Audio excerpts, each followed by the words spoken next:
আপনি তাকে অযোগ্য মনে করেন, আপনি তাকে উপযুক্ত মনে করেন না, কিন্তু আপনার চিন্তায় কোনো স্বার্থ আছে, আপনি কোনো টাকা পয়সা পেয়েছেন, অথবা তার খেয়েছেন, অথবা কেউ আপনাকে প্রভাবিত করেছে, অথবা অন্য কোনো আনুগত্য আপনার আছে, যে আনুগত্যের ভিত্তিতে আপনি অন্ধের মতো ওই লোকটাকে সাপোর্ট করলেন, তাহলে আপনি অপাত্রে আপনার আমানত রাখলেন।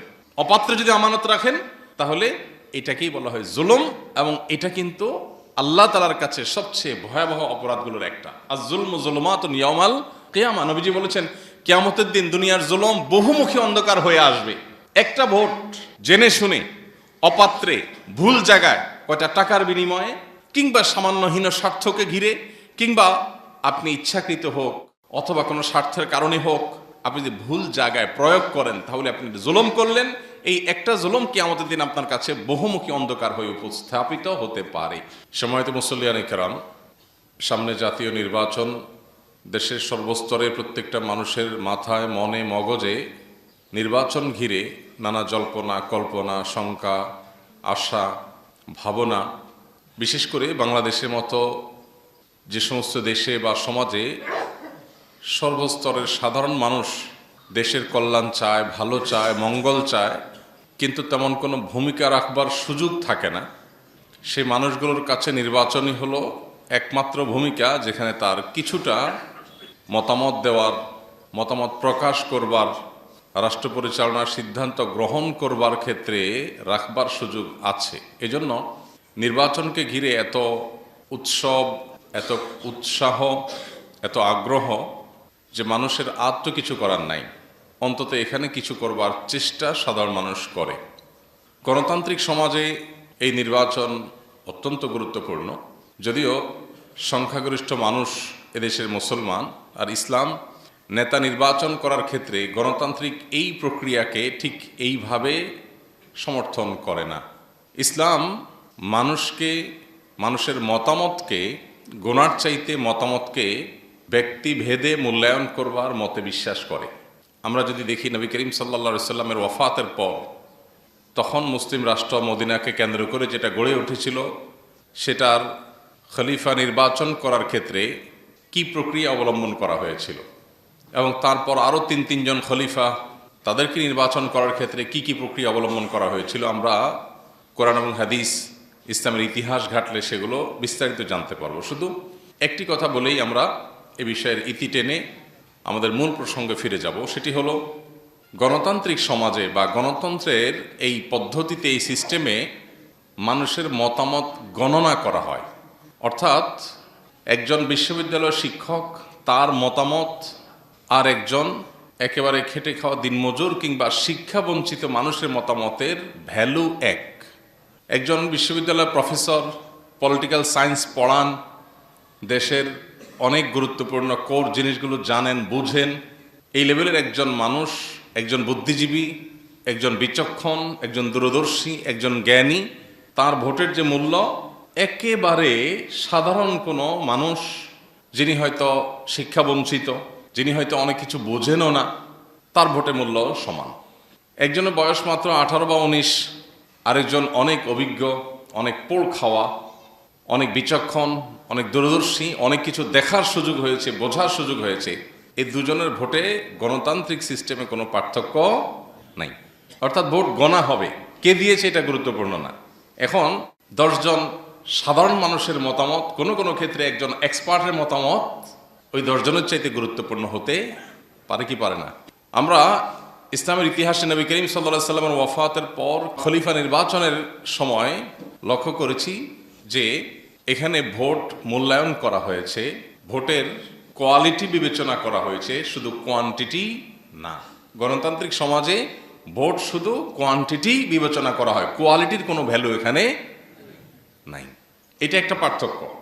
এখন আপনি যে কোনো ক্ষেত্রে, আপনি একটা অফিস পরিচালনা করেন, একটা গুরুত্বপূর্ণ ডিসিশন নেবেন, তো সেখানে পলিসি মেকার, অনেক দূরদর্শী, অনেক এক্সপার্ট একজন মানুষের একটা মতামত দেখা যাবে সবার সিদ্ধান্তের চাইতে গুরুত্বপূর্ণ হতে পারে। তো এটা একটা মৌলিক পার্থক্যের জায়গা। তারপরও আমাদের দেশ, গোটা বিশ্বের বিভিন্ন দেশ আজ গণতান্ত্রিক বিধি ব্যবস্থা দ্বারা পরিচালিত। একজন মুসলিম হিসাবে আমাদের স্বপ্ন থাকা উচিত, আমাদের ব্যক্তি, আমাদের পরিবার, আমাদের রাষ্ট্র তথা আল্লাহর এই সৃষ্টি জগৎ, বিশেষ করে এই পৃথিবী, কোরআন এবং হাদিস আমাদেরকে যে পদ্ধতি বাতলে দিয়েছে সেই পদ্ধতি অনুযায়ী পরিচালিত হবে, এই স্বপ্ন, এই আগ্রহ একজন মুসলমান হিসেবে প্রত্যেকের মনে লালন করা উচিত এবং কর্তব্য। এবার আসেন মূল প্রসঙ্গে ফিরে আসি। গণতান্ত্রিক সমাজে যেহেতু নির্বাচনটাই সবচেয়ে গুরুত্বপূর্ণ, এই জন্য নির্বাচনকে ঘিরে আমাদের উৎসাহ বা আমাদের আগ্রহ, উৎসব এগুলোর কোনো শেষ নাই, বিশেষ করে যখন আমাদের আর কিছু করার থাকে না। পৃথিবীর অনেক উন্নত দেশ আছে, যেমন সুইজারল্যান্ডের কথা আমি বিশেষভাবে বলতে পারি, সেখানে যাওয়ার সুযোগ হয়েছে আমার এবং সেখানকার সমাজের কিছু প্রচলিত সিস্টেম সম্পর্কে জানার সুযোগ হয়েছে। সেটা লক্ষ্য করলে দেখা যায় যে তাদের একটা সোসাইটিতে, একটা ছোট্ট সমাজে কোনো একটা কিছু করবে, সেখানে সমাজ যারা বসবাস করে সে বাসিন্দাদের মতামতটা সবচেয়ে গুরুত্বপূর্ণ থাকে। এখানটা স্কুল হবে কি হবে না, প্রত্যেকের কাছে ডাকের মাধ্যমে, পোস্ট অফিসের মাধ্যমে চিঠি চলে যায়, সে আবার তার মতো করে ভোট দিয়ে দেয়। এই এলাকার বাসিন্দাদের মতামত অনুযায়ী সবকিছু হবে, এখানে অন্য কারোর কথা এটা চলবে না। জনপ্রতিনিধি চাইলেন আর এখানে উনি একটা স্কুল করলেন, উনি একটা মসজিদ করলেন, একটা মাদ্রাসা করলেন, রাস্তা করলেন, একটা কিছু করলেন না, এত সহজ না। এলাকাবাসী ছোটখাটো বিষয়গুলোর জন্য ছোটখাটো ভোট হয়, তাদের মতামতের ভিত্তিতেই সেখানে সবকিছু হয়। তো আমাদের দেশে যেহেতু অন্য কোনো ক্ষেত্রে আমাদের আর মতামত নেওয়ার সুযোগ নাই, 5 বছরে একবার সুযোগ আসে, সেটাও আবার অনেক সময় দেখা যায় দীর্ঘকাল সুযোগ হাতছাড়া হয়ে যায়। এজন্য আমাদের উৎসাহের শেষ নাই শুধুমাত্র ভোটকে ঘিরে।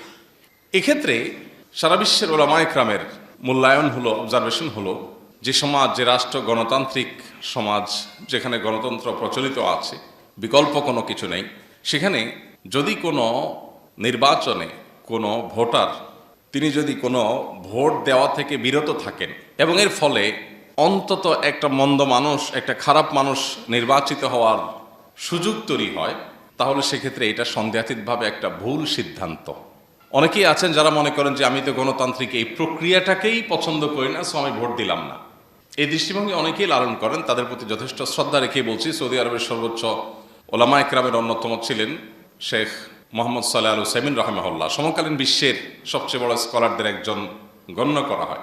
তিনি পরিষ্কারভাবে মতামত দিয়েছেন, কোনো সমাজে যখন ভোটাভুটির সিস্টেম থাকে, গণতান্ত্রিক এবং নির্বাচনের পদ্ধতি প্রচলিত থাকে, সেখানে তুলনামূলক ভালো মানুষটাকে নিজের ভোট দেওয়া এটা ভোটারের কর্তব্য। তুলনামূলক ভালো মানুষকে যদি আপনি ভোটটা না দেন, আপনার মতটা আপনি না দেন, তাহলে দিন শেষে কি হবে?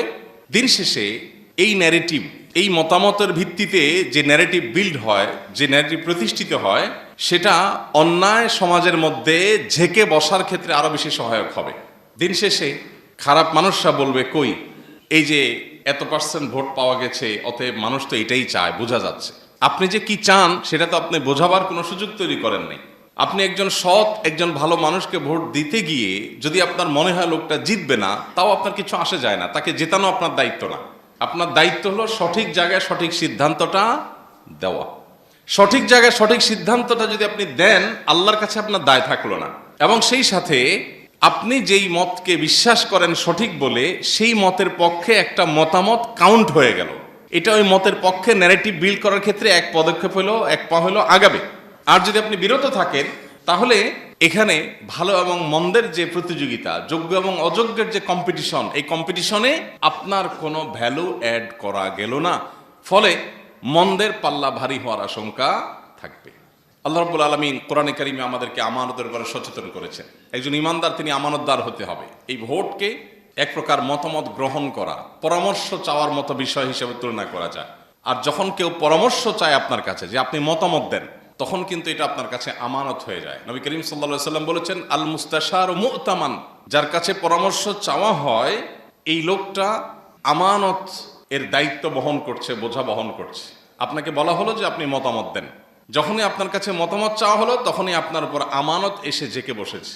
এখন আপনার কর্তব্য হলো এই আমানতকে যথাস্থানে রেখে দেওয়া। অতএব আপনার মতামতটা যেন যথাস্থানে হয়, সেটাই হবে আমানতদারিতা রক্ষা। আর যদি না হয়, তাহলে মনে রাখবেন নবী করিম সাল্লাল্লাহু আলাইহি ওয়াসাল্লাম বলেছেন, লা ঈমান লিমাল্লা আমানাতালাহ, যার মধ্যে কোনো আমানতদারিতা নাই, তার ঈমানও নাই। সে নাম কষ্টে মুসলিম হতে পারে, সে চূড়ান্ত বা প্রকৃত অর্থে মুসলিম হতে পারে না যার ভিতরে আমানতদারিতা নাই। আল্লাহ তাআলা বলেছেন, ইন্নাল্লাহা ইয়া'মুরুকুম আন তু'আদ্দুল আমানাতি ইলা আহলিহা, আল্লাহ নির্দেশ করেছেন যে তোমরা আমানত যথাস্থানে পৌঁছে দিবা, এটা তোমার কর্তব্য। ওয়াইদা হাকামতুম বাইনান নাস, আর যখন মানুষের মাঝে সিদ্ধান্ত দেওয়ার সুযোগ তোমার হাতে আসবে, সিদ্ধান্ত যখন তুমি দিবে যে আমি আমার সিদ্ধান্তটা দিচ্ছি, চূড়ান্ত ফয়সালা আমার হাতে না, কিন্তু সিদ্ধান্ত দেওয়ার ক্ষমতা আমার আছে, তাহলে আনতাহকুমু বিল আদল, তাহলে সিদ্ধান্ত দিবে ইনসাফের সাথে, নিষ্ঠার সাথে। আমাদের ব্যক্তি, দল, স্বার্থ, এসব বিষয়গুলো সিদ্ধান্ত দেওয়ার ক্ষেত্রে আমাদের উপরে প্রভাব বিস্তার করে। আমরা বায়াসড হয়ে পড়ি, আমি একটা দল করি, অতএব আমি সেক্ষেত্রে অন্ধ হয়ে যাই। আমার একজন ব্যক্তির সাথে ব্যক্তিগত সম্পর্ক আছে, সেক্ষেত্রে আমি তার ব্যাপারে দুর্বল হয়ে অন্ধ হয়ে যাই। আমি মতামত দেওয়ার ক্ষেত্রে হয়তো সেই ব্যক্তি এই মত পাওয়ার উপযুক্ত না, আমি জানি, বিশ্বাস করি, কিন্তু আমি অন্ধ, আমি বায়াসড, আমি নানা কারণে প্রভাবিত। এই প্রভাবের বাইরে এসে সিদ্ধান্ত দিতে পারা হলো ইনসাফ। আল্লাহ তাআলা কোরআনে কারীমে বলেছেন তোমাদের ইনসাফ তো করতেই হবে, পাশাপাশি আল্লাহ বলেছেন ওয়ালা ইয়াজরিমান্নাকুম শানাআনু কওমিন আলা আল্লাহ তা'দিলু, কোনো ব্যক্তির সাথে, কোনো গোষ্ঠীর সাথে তোমার বিদ্বেষ আছে, অপছন্দ বা খারাপ লাগা কাজ করে যে কোনো ইস্যুকে কেন্দ্র করে, এর পরেও তার বিষয়ে যদি সিদ্ধান্ত নিতে হয় তোমাকে ইনসাফ করতে হবে। আমি তার প্রতি কোনো কারণে রুষ্ট বা আমার অপছন্দের কোনো জায়গা আছে, সে আমার শত্রু, তাই বলে সে অবিচার পাওয়ার হক রাখে না, শত্রু হলেও সে ইনসাফ পাওয়ার হক রাখে। এই একটা জায়গায় এসে আমরা বেশিরভাগ মানুষ পা পিছলে যায়। নামাজ রোজা করা, অনেক তাসবিহ তাহলিল করা, অনেক নফল আমল করা, এটা যতটা সহজ, আমানত যথাস্থানে পৌঁছে দেওয়া এতটা সহজ কাজ না। অটল সিদ্ধান্ত গ্রহণ করবার অদম্য শক্তি থাকতে হয়, আল্লাহর ভয় সেরকম প্রগাঢ় থাকতে হয় যে আমি যদি ভুল সিদ্ধান্ত দেই এর দায় ভার দায়িত্ব সম্পূর্ণটুকু আমার উপর আসবে। কোরআনে কারিমে অন্তত 40 বার আল্লাহ রাব্বুল আলামিন ইনসাফ প্রসঙ্গে কথা বলেছেন, ইনসাফ এবং ন্যায় প্রতিষ্ঠা করবার কথা বলেছেন। কোথাও রোড অ্যাক্সিডেন্ট হয়েছে, একটা বাইকের সাথে একটা রিক্সা ধাক্কা লেগেছে, বাইকে যিনি আরোহী তিনি আপনার প্রতিবেশী অথবা আপনার পরিচিত কেউ, আপনজন কেউ, আপনি কিন্তু সেখানে দাঁড়িয়ে আগে থেকেই ভাবেন যে রিক্সাওয়ালার কি দোষটা বাইর করা যায়, কারণ বাইকওয়ালা আপনার নিজের লোক। আপনি যদি দেখতেও পান যে বাইকওয়ালা দোষ করেছে, তার ভুল, তারপরও কিন্তু আপনি সাধারণত বা খুব বেশি মানুষ সাধারণত বলতে পারে না যে ভাই দোষটা কিন্তু আপনারই হয়েছে। এটা বলার জন্য মেরুদণ্ডের দরকার হয়, এটা সবাই পারে না। বেশিরভাগ মানুষ আমরা বায়াসড হয়ে যাই, এই বায়াসনেসের ফলে আমরা ভুল সিদ্ধান্ত নেই, এবং এটার নাম জুলুম। এটার নাম কি? জুলুম। জুলুম শুধু মানুষকে মারা পিটাই জুলুম না, জুলুম শুধু একজনের টাকা ছিনতাই করাই জুলুম না। ইযা বুসসিদাল আমরু ইলা গায়রি আহলিহি ফান্তাযিরিস সাআহ, এটা যেমন একটা হাদিস রয়েছে, অপরদিকে জুলুম প্রসঙ্গে আরেকটা গুরুত্বপূর্ণ সংজ্ঞা আছে, সেটা হলো ওয়াদউ শাইই ফি গায়রি মাহাল্লিহি জুলম, যথাস্থানে যথা জিনিস না রেখে অপাত্রে সে জিনিসটি রাখা, এটা জুলুম। একজন মানুষ তিনি নির্বাচনে ক্যান্ডিডেট হয়েছেন, আপনি তাকে অযোগ্য মনে করেন, আপনি তাকে উপযুক্ত মনে করেন না, কিন্তু আপনার চিন্তায় কোনো স্বার্থ আছে, আপনি কোনো টাকা পয়সা পেয়েছেন, অথবা তার খেয়েছেন, অথবা কেউ আপনাকে প্রভাবিত করেছে, অথবা অন্য কোনো আনুগত্য আপনার আছে, যে আনুগত্যের ভিত্তিতে আপনি অন্ধের মতো ওই লোকটাকে সাপোর্ট করলেন, তাহলে আপনি অপাত্রে আপনার আমানত রাখলেন। অপাত্রে যদি আমানত রাখেন তাহলে এটাকেই বলা হয় জুলুম, এবং এটা কিন্তু আল্লাহ তাআলার কাছে সবচেয়ে ভয়াবহ অপরাধগুলোর একটা। আজ জুলমু যুলুমাতুন ইয়াউমাল কিয়ামা, নবীজি বলেছেন কিয়ামতের দিন দুনিয়ার জুলুম বহুমুখী অন্ধকার হয়ে আসবে। একটা ভোট জেনে শুনে অপাত্রে ভুল জায়গায়, কয়টা টাকার বিনিময়ে, কিংবা সামান্য হীন স্বার্থকে ঘিরে, কিংবা আপনি ইচ্ছাকৃত হোক অথবা কোনো স্বার্থের কারণে হোক, আপনি যদি ভুল জায়গায় প্রয়োগ করেন তাহলে আপনি জুলুম করলেন। এই একটা জুলুম কিয়ামতের দিন আপনার কাছে বহুমুখী অন্ধকার হয়ে উপস্থাপিত হতে পারে। এজন্য আল্লাহর ভয় আমাদের মধ্যে সর্বাগ্রে থাকতে হবে, দায়িত্বশীলতার বোধ আমাদের মধ্যে থাকতে হবে, এবং আমানতদারিতার বোধ আমাদের মধ্যে থাকতে হবে। কোরআনে কারিমে আল্লাহ তাআলা 18 নম্বর পারার একেবারে শুরুতে সূরা মুমিনুনে প্রথম কয়েকটি আয়াতে আল্লাহ তাআলা মুমিনদের বেশ কয়েকটি বৈশিষ্ট্য বলেছেন। এর ভিতরে একটা বৈশিষ্ট্য হলো ওয়াল্লাযীনা হুম লিআমানাতিহিম ওয়া আহদিহিম রাউন, যে ঈমানদাররা তাদের আমানত এবং অঙ্গীকার, প্রতিশ্রুতি, এগুলোকে রক্ষা করে, আমানত নষ্ট করে না, প্রতিশ্রুতি ভঙ্গ করে না, এরাই হলো সফল ঈমানদার। উলাইকা হুমুল ওয়ারিসুন আল্লাযীনা ইয়ারিসুনাল ফিরদাউসা হুম ফিহা খালিদুন, এই মানুষগুলোই জান্নাতুল ফিরদাউসের অধিকারী হবে যারা দুনিয়াতে আমানত রক্ষা করতে পেরেছে। আল্লাহ আমাদের সবাইকে সেই তৌফিক দান করুন।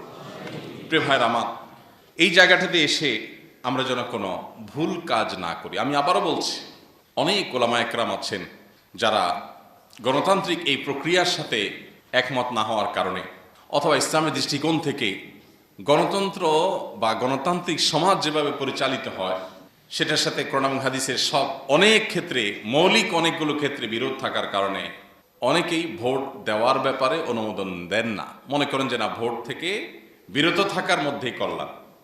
এটা একটা মত, একটা ইস্তিহাদ, কারোর ইস্তিহাদ, কারোর মতামত, কারোর গবেষণা থাকতেই পারে। তবে আমরা যেটা বলেছি যে আরব কিংবা আমাদের দেশ বা অন্যান্য দেশের সংখ্যাগরিষ্ঠ আলেমদের মত এটা না। সংখ্যাগরিষ্ঠ আলেমদের মত হলো যে আপনার হাতে যে অপশন আছে এই অপশন ব্যবহার করে ভালোর পথে, কল্যাণের পথে, একজন মুসলিম হিসাবে ইসলামের পথে, ইমানের পথে আপনার প্রচেষ্টাটা গুরুত্বপূর্ণ। কি হবে সেটা আপনার দায়িত্ব না, চেষ্টাটা আপনাকে করতে হবে। আজকে বিশেষ করে বিভিন্ন টিভি টক শোতে দেখা যায়, দীর্ঘদিন থেকে আমরা দেখি যে এক শ্রেণীর মানুষ যারা ইসলামকে অপছন্দ করে, মুসলমানদেরকে অপছন্দ করে, ইসলাম মুসলমানদের শত্রুতা করে, ধর্মপ্রাণ মানুষদের বিরুদ্ধে যারা বিদেশিদের বিভিন্ন এজেন্ডায় দেশে পুশ করার চেষ্টা করে, এরা বিভিন্ন সময় টকশোতে আলেম ওলামাদেরকে তুচ্ছ-তাচ্ছিল্য করে যে কই কোনো আলেম দাঁড়ালে তো কেউ ভোট দেয় না। তাহলে পার্সেন্টেজ যখন কম হবে, এই কম দিয়া সে তার মন চাহি খেয়াল খুশি মতো কাজ করাটাকে সে রাইট হিসেবে ধরে নেবে, প্রতিষ্ঠিত করবে। আপনার একটা মতামত দেওয়ার ফলে যদি একজন যোগ্য ভালো মানুষ একটা মতামত পায়, তাহলে সেক্ষেত্রে সে একটা মতামত পেল, দুইটা হলো দুইটা পেল, তিনটা হলো তিনটা পেল, যতটুকু পেল ততটুকু অন্তত ভয়েস রেইজ হলো। অতএব কোনো মানুষকে জেতানো আপনার দায়িত্ব না। আপনার দায়িত্ব হলো আপনি আপনার বিবেককে খরচ করে একজন ইমানদার হিসাবে আল্লাহর কাছে জবাবদিহি আছে সেই চিন্তা মাথায় রেখে উপযুক্ত ব্যক্তিকে মতামত দেওয়া, এটা আপনার কর্তব্য। আপনি সেই মতামত দেওয়ার পর সে জিতলো কি জিতলো না সেটা আপনার দেখার বিষয় না। আমরা বেশিরভাগ মানুষ কি করি? বেশিরভাগ মানুষ মনে করি যে আমি জিতেইতে হবে, এবং আমরা কেউ মনে হয় জিতার কাছাকাছি আছে, তখন মানসিকভাবে আমরা মনে করি ঠিক আছে, আমার বোধ হয় এই পাল্লায় উঠা উচিত, বা এই নৌকায় উঠা উচিত, বা এই আপনার দিকে ঝুঁকে যাওয়া উচিত যেটা ভারী। অথচ আমার কাজ হলো, আল্লাহ আমাকে যে বুদ্ধি দিয়েছেন দ্বীনের জন্য, ইসলামের জন্য একজন মুসলমান হিসাবে, দেশের জন্য একজন মুসলমান হিসাবে কল্যাণকর কি সেটা বিবেচনা করা। আল্লাহ আমাদের সবাইকে সঠিক সিদ্ধান্ত সঠিক সময় গ্রহণ করার তৌফিক দান করুন। প্রিয় ভাইরা আমার, এই সিদ্ধান্তগুলো এত বড় আমানত যে সিদ্ধান্তগুলোকে কেন্দ্র করে অনেক কিছু হতে পারে আল্লাহর কাছে।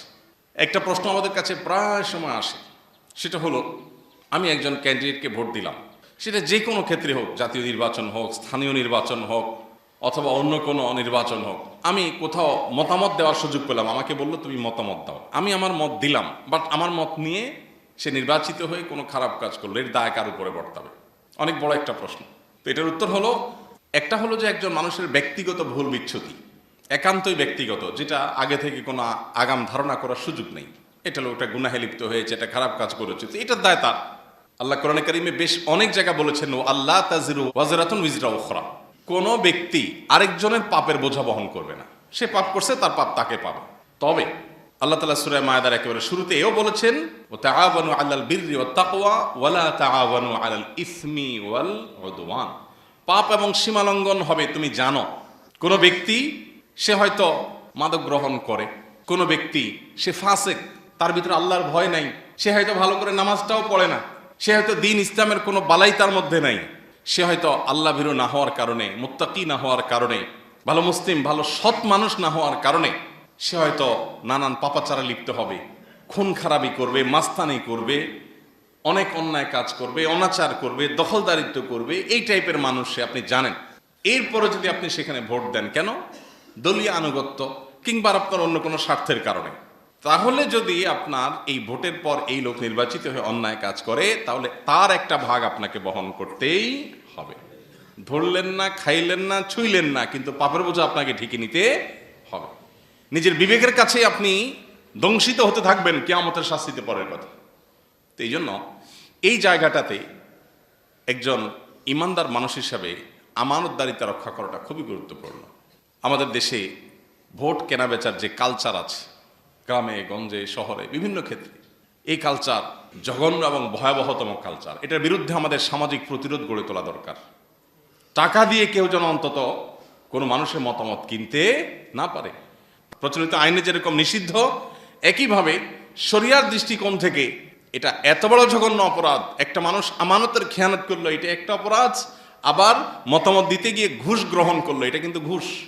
আপনি চিন্তা করলেন, আমি তো সারা বছর ঘুষ খাওয়ার সুযোগ পাই না, ওই বেটা নির্বাচিত হইয়া গম চুরি টিন চুরি সব করবে, আমি একটু ভোটের সময় 500, 1000, 2000 খাইলাম, তাহলে দিন শেষে এটা চোরের দেশ বলা যাবে। এই ট্যাগ যদি আপনি শুনতে আপনার খারাপ না লাগে তাহলে আপনি খাইতে পারেন, কিন্তু দায় আল্লাহর কাছে ঠিকই নিতে হবে। ডাবল গুনাহ, একদিকে ঘুষ গ্রহণের গুনাহ। আমরা ঘুষ মনে করি শুধুমাত্র ওই চাকরি বাকরি যারা করে, সরকারি বিভিন্ন পদের জন্য জায়গায় যারা থাকে, গুরুত্বপূর্ণ পোস্টে থাকে, তারা হয়তো বিভিন্ন সুবিধা দিয়ে যে টাকা গ্রহণ করে এটাকে ঘুষ মনে করি আমরা। ভোটের বিনিময়ে যেই টাকা বা সুবিধা গ্রহণ করা হয় এটাও কি ঘুষ। এবং শুধু ঘুষ না, এখানে একটা অপরাধ না, শুধু আমানতের খেয়ানত আবার ঘুষ গ্রহণ, এই দুইটা অপরাধ, এটা কিন্তু আপনার এর দায় বহন করতে হবে। এই জন্য আল্লাহ তাআলা ভয় আমাদের মধ্যে থাকা গুরুত্বপূর্ণ। আমরা যতদিন মুত্তাকি না হব ততদিন দেশের পরিবর্তন, দেশের পরিস্থিতির চেঞ্জ হবে না। যারা একটু ট্রাভেল করেছেন, টুকটাক বিভিন্ন দেশে যাওয়ার যাদের অভিজ্ঞতা আছে, তারা বলতে পারবেন আমরা কোথায় দাঁড়িয়ে আছি, এই দেশটা কোথায় দাঁড়িয়ে আছে। পৃথিবীর এমন কোন দেশ, আমি ট্রাভেল করে আজ পর্যন্ত, আমার ট্রাভেল হিস্ট্রি খুব বেশি না, সব মিলে হয়তো 25-30টা দেশ ঘুরছি আমি। এই 25-30টা দেশের মধ্যে এমন একটা দেশ পাই নাই যেই দেশে যাওয়ার পরে মনে হয়েছে যে যাক আমার দেশটা এর চাইতে ভালো। আইন শৃঙ্খলা বলেন, নীতিহীনতা বলেন, বিচার ব্যবস্থার বিচারের কোয়ালিটি বলেন, গণমাধ্যমগুলোর অবস্থান বলেন, প্রত্যেকটা সেক্টরে, অবকাঠামোগত উন্নয়ন বলেন, রাস্তাঘাট বলেন, প্রত্যেকটা সেক্টরে পৃথিবীর যেই কটা দেশ আমরা দেখি সচরাচর সেসব দেশ থেকে আমরা পিছিয়ে আছি। অথচ এরকম বহু দেশ আছে যেগুলো আমাদের পরে দেশ গঠন হয়েছে, স্বাধীনতা আমাদের পরে অর্জন হয়েছে, বাট এখন তাদের কাছে চাকর হয়ে যাওয়ার জন্য আমাদের মন্ত্রীরা সিরিয়াল ধরে বসে থাকে যে আমাদের দেশ থেকে কিছু লোক নেন, এটার জন্য মন্ত্রীরা অপেক্ষা করে। এটা আমাদের জন্য লজ্জা। এর দায় শুধুমাত্র রাজনীতিবিদদের দিলে হবে না, এর দায় আমাদেরও আছে। যে দেশে 500-1000 টাকায় ভোট কেনা যায় সে দেশে কিভাবে ভালো পরিবর্তন হবে। এলাকাতে একটা যোগ্য মানুষ আছে, উনি নিতে চায় না, সবাই ওনাকে জোর করছে, না ভাই আপনাকে নিতে হবে। হয় না এরকম অনেক সময়? নবীজি বলেছেন কেউ যদি এরকম কোনো মানুষকে দায়িত্ব চাপিয়ে দেয় তখন সে আল্লাহর পক্ষ থেকে সাহায্যপ্রাপ্ত হয়। তার দায়িত্ব পালনের ক্ষেত্রে আল্লাহ তাকে কি করেন? সাহায্য করেন। আর যখন নিজেকেও নিজের ঢোল নিজে পিটায়, হ্যাঁ, নিজেই কর্মীদের শিখায় দেয়, স্লোগান কি হবে? অমুক নেতার চরিত্র ফুলের মতো পবিত্র, লিখে দিচ্ছে কে? নেতা। তো যে নিজের ঢোল নিজে পিটায় এবং দায়িত্ব যে ব্যক্তি যেচে নেয়, নবীজি বলেছেন আল্লাহর পক্ষ থেকে সে সাধারণত সাহায্য প্রাপ্ত হয় না। এটা হলো ইসলামের মূল কনসেপ্ট। এরপরও কোনো জায়গায় যদি মনে হয় যে না, এখানে আপনি যেচে না নিলে বরং ন্যায় এবং সত্য পিছিয়ে পড়বে। অনেক সময় আমরা সফরে যাই, ট্রাভেলে যাই, নামাজ কে পড়াবে এটা নিয়ে দ্বিধাদ্বন্দ্বে পড়ে যাই, হয় না এরকম? ধরুন ফেরিঘাটে আপনি ফেরিতে উঠলেন, যদিও ফেরি এখন আস্তে আস্তে কমে গেছে। কোন একটা বাস স্টপেজে আপনি গেলেন, ব্রাহ্মমান একটা নামাজের জায়গা যেখানে টেম্পোরারি জামাত হচ্ছে, পার্মানেন্ট কোনো ইমাম নাই, তো সেখানে দেখা যায় কে ইমামতি করবে এটা নিয়ে দ্বিধায় পড়ে যায় মুসল্লিরা, আছে না? অনেক মুসল্লি আছে উনি জানে ওনার ক্যারারটা সহি, উনি যদি এখন সামনে বেড়ে না যান, এমন কেউ সামনে বেড়ে যাবে এর ক্যারারটা সহি না, নামাজই হবে না, এমন অশুদ্ধ পড়ে। তো এরকম পরিস্থিতিতে না ভাই আমি নিজে ইমাম হওয়া এটা তো উচিত না, তাহলে আমি দাঁড়ায় থাকি, এটা না। তখন আপনাকে নিজেই কি হতে হবে? ইমাম হতে হবে। কারণ আপনি নিজে ইমাম না হলে ভুলভালকে ইমাম হয়ে আপনার নামাজ তার নামাজ দুইটা নষ্ট হওয়ার আশঙ্কা আছে। তো এইরকম পরিস্থিতিতে প্রার্থী হওয়া নাজায়েজ না। আমি শুধু ইসলামের কনসেপ্টটা বললাম যে ইসলাম কিন্তু বলে যে চায় তাকে দায়িত্ব দিও না, যে চায় না তাকে যেছে দায়িত্ব দাও। গণতান্ত্রিক এই বিধি ব্যবস্থা এই সমাজে যখন যেছে দায়িত্ব দেওয়ার কালচারই নাই, সেখানে বরং কেউ যদি সত্যের পক্ষে না দাঁড়ায় সেক্ষেত্রে সত্য বরং নিভে যাবে, অসত্য বরং শক্তিশালী হবে, তখন তার দায়িত্ব আগ বেড়ে যাওয়া। কিন্তু সেই আগ বাড়াটা হবে আল্লাহর খাতিরে। এবং যারা ভোট দিবেন, একটা ভোট এটা আপনার গণতান্ত্রিক এই প্রক্রিয়ার মধ্য দিয়ে আপনার নিয়ত যদি হয় আল্লাহ তোমার কাছে জবাবদিহিতা যেন আমি ধরা না পড়ি, কিয়ামতের ময়দানে আমি যেন তোমার কাছে সঠিক উত্তর দিতে পারি, আমার যেন পাকড়াও না হয়, সেই চিন্তা মাথায় রেখে আমি দিচ্ছি, তাহলে এই ভোট এটা আপনার আল্লাহর কাছে বিনিময় পাওয়ার কারণ হতে পারে। আর যদি এই ধান্দা আপনার না থাকে, বরং পার্থিব ধান্দাটাই মূল থাকে, অনেক ক্ষেত্রে ভোট আপনার গুনাহের কারণও হতে পারে। এই জন্য আল্লাহ তাআলার কাছে এই দায়িত্বের বোধ আমাদের থাকতে হবে। আমরা দায়িত্বশীল নির্বাচন করবার ক্ষেত্রে কোন প্রক্রিয়া অবলম্বন করবা, কি দেখব? আমাদের দেশে তো এখনো মানুষের মন মানসিকতা কোনো কোনো ক্ষেত্রে কোনো কোনো ব্যক্তিদের মধ্যে দেখা যায় এমন ছোট ছোট চিন্তা আমরা করি যেগুলো আসলে আমানতদারিতার চিন্তা থেকে ওইটা করা উচিত না। আপনি একজন সাধারণ মানুষ হতে পারে, আপনার একটা ভোটের মূল্য কি বা হতে পারে, কোটি কোটি ভোটের মধ্যে আপনার একটা ভোটের মূল্য আপনি মনে করতেছেন কি বা হতে পারে, কিন্তু না, একটা আমানত হিসাবে এটা অনেক গুরুত্বপূর্ণ। আল্লাহ বলেছেন তিনি আমানত রাখতে চেয়েছেন, আমানত দিতে চেয়েছেন পাহাড়কে, পর্বতকে, আসমানকে, কিন্তু ফাআবাইনা আন ইয়াহমিলনাহা, আল্লাহর এই বিশাল বিশাল সৃষ্টিগুলো কেউই আমানত গ্রহণ করতে চায় নাই। আল্লাহ সে আমানত দিয়েছেন পরবর্তীতে মানুষকে। ওয়া কানাল ইনসানু যালুমান জাহুল, আল্লাহ বলেছেন মানুষ সে আমানত নিজে আল্লাহ দিতে বলাতে নিজে নিয়ে নিয়েছে, এবং সে আমানত হলো কোরআনের আমানত, দ্বীনের আমানত, এটা আল্লাহ মানুষের উপর দিয়েছেন। অতএব আমানত মানেই ভারী, যেটা পাহাড় পর্বত পর্যন্ত অস্বীকৃতি জানিয়ে আল্লাহ তাআলার নির্দেশনার পর মানুষ না বুঝে না জেনে যে দ্বীনের আমানত গ্রহণ করেছে। প্রত্যেকটা মতামত দেওয়া, প্রত্যেকটা আমানতই এরকম গুরুত্বপূর্ণ, পরিমাণে ছোট হোক বড় হোক, আল্লাহর কাছে এর দায় অনেক বেশি। এই জন্য এই ভয় যেন আমাদের মধ্যে থাকে এবং উপযুক্ত ব্যক্তি যেন আমরা নির্বাচন করার চেষ্টাটা অন্তত করি। শুআয়ব আলাইহিসসালামের ঘটনা আল্লাহ তাআলা কোরআনে উল্লেখ করেছেন যে শুআয়ব আলাইহিসসালাম তার মেয়েদেরকে যখন বকরিগুলোকে পানি পান করাবার জন্য পাঠিয়েছেন, তখন মুসা আলাইহিসসালাম তাদেরকে সহযোগিতা করেছেন এবং মেয়েরা তাকে নিয়ে তার বাবার কাছে বিনিময় দেওয়ার জন্য নিয়ে আসছেন। যখন বাবার কাছে নিয়ে আসছেন, বাবা ওই ব্যক্তিকে অর্থাৎ মুসা আলাইহিসসালামকে যখন অফার দিলেন যে তুমি আমার এখানে থেকে যাও পার্মানেন্ট কাজের লোক হিসাবে, তখন মেয়েরা মন্তব্য করেছিলেন ইয়া আবাত ইস্তাজিরহু ইন্না খায়রা মান ইস্তাজারতাল কবিয়্যুন আমিন, বাবা এই ব্যক্তিটাকে আপনি কাজের জন্য পার্মানেন্ট নিয়োগ দেন, কারণ এই ব্যক্তি কবি এবং আমিন, অর্থাৎ এই ব্যক্তি দক্ষ এবং বিশ্বস্ত। এখান থেকে বোঝা গেল কোনো ব্যক্তিকে দায়িত্ব দেওয়ার জন্য দুটি জিনিস গুরুত্বপূর্ণ। একটা হলো এই দায়িত্ব পালনে সে কতটা সক্ষম, কতটা দক্ষ সেটা দেখা, আরেকটা হলো কতটা সৎ সেটা দেখা। শুধু সততা এটা দায়িত্ব দেওয়ার জন্য যেমন যথেষ্ট না, আবার শুধু দক্ষতা এটাও দায়িত্বের বোঝা কারোর উপরে চাপানোর জন্য যথেষ্ট না, বরং একসঙ্গে তাকে দক্ষ হতে হয় আবার সৎ হতে হয়। আপনি কোনো একটা কাজ দিবেন কোনো একটা আপনার অফিসে, আপনার কোনো একটা কোম্পানিতে, আপনার ব্যবসা প্রতিষ্ঠানে, নিশ্চয়ই আপনি খুঁজবেন এই কাজটা করার জন্য উপযুক্ত ব্যক্তি যেন পান, একই সাথে সে যেন চোর না হয়, সে যেন দুর্নীতিবাজ না হয়। একদিকে যদি হয় খুব যোগ্য শেয়ানা চালাক মানুষ, কিন্তু সে 2 নম্বর, সে যেরকম আপনার জন্য ক্ষতিকর, আবার অপর দিকে একজন মানুষ খুবই সৎ নামাজি আল্লাহ ভীরু, কিন্তু তার সে দক্ষতা নেই এই কাজটা করার মতো, তাকেও দায়িত্ব দেওয়া যথাযথ হবে না, কারণ সে দায়িত্ব নিয়ে দায়িত্ব পালন করতে পারবে না। অতএব একই সঙ্গে দক্ষতা এবং সততার সন্নিবেশ যেন ঘটানো যায়, তুলনামূলক যা আছে এর মধ্যে মন্দের ভালো কি হতে পারে সেই জিনিসটা যেন বের করা যায়, এই চেষ্টা আমাদের করতে হবে। অতএব আমি আমার আমানত এর জন্য আল্লাহর কাছে জিজ্ঞাসিত হব, সে আমানতটা আমি যথাযথভাবে পালন করছি কিনা সেটা আমার কাছে দেখার বিষয়। এর বাইরে আল্লাহ তাআলার কাছে আমার আর কোনো জবাবদিহিতা এই ক্ষেত্রে অন্তত নাই। আমি যদি আমানতটা সঠিকভাবে পালন করার চেষ্টা করি, আল্লাহর কাছে আমি দায়মুক্ত হলাম। সে জিতলো কি জিতলো না সেটা আমার দেখার বিষয় না। অতএব আমি কার পাল্লা ভারী সেটা বিবেচনা করব না। এমন এমন বিষয় দেখে মানুষ ভোট দেয়, এখনো বলে যে অমুক মাশাআল্লাহ হ্যান্ডসাম, চেহারাটা সুন্দর, অতএব ভোটটা এবার এড়িয়ে দেব। আছে না আমাদের দেশে গ্রামে অনেক জায়গাতে এরকম চিন্তা মানুষ এখনো করে, অথচ এর চেহারা ধুয়ে তো আপনি পানি খাবেন না, ওর চেহারা দিয়ে কি হবে? আপনি দেখবেন তার চিন্তা, তার দর্শন, তার কাজ, তার কমিটমেন্ট। নির্বাচনকে সামনে রেখে নেতাদের কাছ থেকে কমিটমেন্ট আদায় করেন যে আপনি নির্বাচিত হলে দ্বীনের জন্য কি করবেন, ইসলামের জন্য কি করবেন, দেশের কল্যাণার্থে কি করবেন। আর শুধু করবেন করবেন বললেই হবে না, মিথ্যা প্রতিশ্রুতি দেওয়া এটা তো আমাদের দেশে নির্বাচনে হালাল জিনিস হয়ে গেছে। মানে নির্বাচনের সময়ের জন্য দেখা যায় টুপিও পরে, আছে না নির্বাচনের টুপি, মাথায় পট্টি দেওয়ার কালচারও তো আমরা দেখেছি না, যে নির্বাচনের আগে মাথায় পট্টি, এরপর নির্বাচনের শেষে পট্টি মট্টি আর কিছু নেই, আছে না নাই? তো যে ব্যক্তি ধোঁকা দেয় সেই ব্যক্তি আপনি নির্বাচিত করার পর সে যে আবার ধোঁকা দেবে না তার গ্যারান্টিটা কি? এখন কথা হলো ভাই কারে পাবো? কেউ তো ভালো না, কেউ ভালো না, মন্দের ভালো, মানে ভালোর মধ্যেও তো তুলনা আছে, যে যতটুকু আপনার হাতে সম্ভব ততটুকু আপনি চেষ্টা করবেন। এই একটা জায়গায় আমরা দেশের মানুষ যদি সিদ্ধান্ত নিতে না পারি যে আমরা আসলে উপযুক্ত ব্যক্তি ছাড়া দেব না, তাতে যাই হোক, আমার বাবা বলছে, আমার ভাই বলছে, আমাদের সবাই সিদ্ধান্ত নিছে, পারিবারিক সিদ্ধান্ত নিছে, এটা গুরুত্বপূর্ণ না। পারিবারিক সিদ্ধান্ত যদি সঠিক হয় ওকে, 100 বার আমি ওয়েলকাম করবো, কিন্তু ভুল সিদ্ধান্ত যদি আমার বাবাও বলে আমি সেই সিদ্ধান্ত মানতে পারি না, আমার ভাইও যদি বলে আমি সিদ্ধান্ত মানতে পারি না।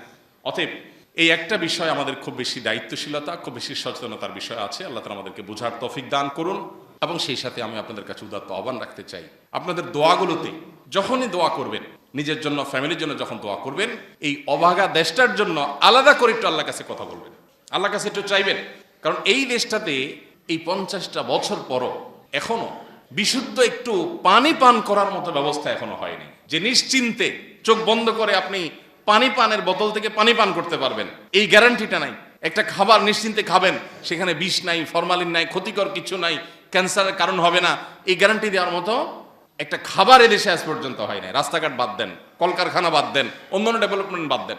এই জন্য আল্লাহর কাছে একটু দোয়া করেন, আমরা যেরকম আমাদের নেতাও সেরকম হবে। এটাই তো স্বাভাবিক, এটাই তো আল্লাহর নিয়ম।